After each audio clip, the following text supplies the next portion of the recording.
What's up, people? Rob Wilson here. Another Money Monday. We've got a lot of news to catch up on, starting with the Super Bowl. Now, unless you were hiding underneath a rock, you know that the Giants beat the Patriots in Super Bowl 46, and there are a couple of key points that we've got to take away from this game.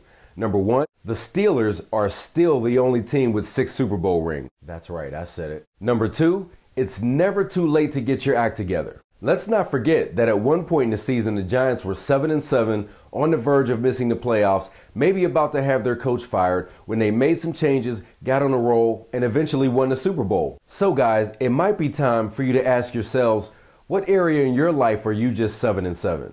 What area of your life are you just an average performer right now? Because it's never too late to make a change, get on a roll, become a champion in your field of endeavor, and get closer to living the type of life that you want to live. But I digress. Final takeaway is that the Giants' big victory could be good for your wallet. There's a Super Bowl theory out there that says when an original NFL team like the Giants wins the Super Bowl, stocks go up that year 79% of the time. Now, this indicator was not so great in 2008 when the Giants beat the Patriots. As you guys know, the stock market totally went in the tank right after that.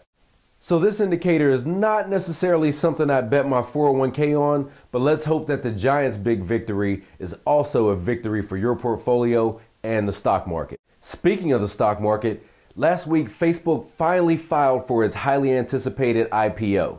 Now, IPO stands for Initial Public Offering, which means this is the first time that shares in Facebook will be available for the public to invest in. But in my opinion, guys, you might want to stay far, far away from the Facebook IPO. And not because Facebook may or may not be a good investment. Let's face it, Facebook is going to make a few billionaires and even more millionaires. Like this guy, a graffiti artist who stands to make over $200 million from the Facebook IPO because he took stock as a payment for doing a mural at the Facebook offices. Smart move.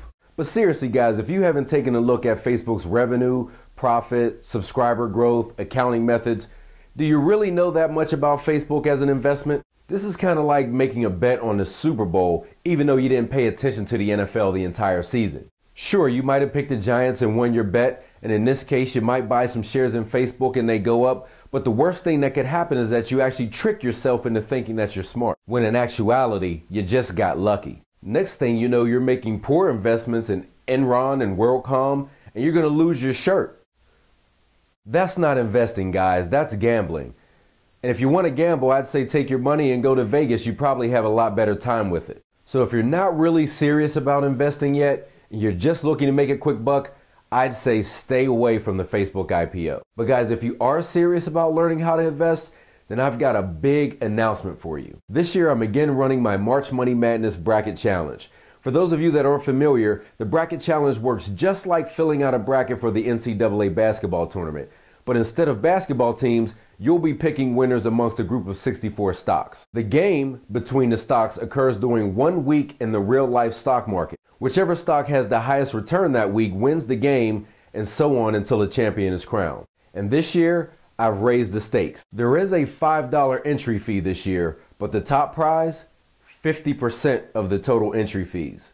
And we've got an ambitious goal to educate 100,000 people about the market this year. So that means if 100,000 people join the challenge and you win, you could walk away with $250,000 to pay off debt, go back to school, or finally start the business of your dreams that you've been waiting for. Gameplay starts on March 12th, but you could actually go to marchmoneymadness.com today and sign up. And make sure you tell all your friends, because the more people play, the more you can potentially win.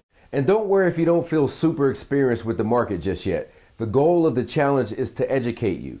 So after the 6 weeks of the gameplay, you'll feel a lot more comfortable with the market than you did at the beginning. And I'll be there with you every step of the way, giving you tips on the market and how to play the game on YouTube and Twitter. So don't forget to subscribe to my YouTube channel here and follow me on Twitter at RobWilsonTV. Well, guys, that's it for this week's Money Monday. You guys get back to work, and I'll see you next week.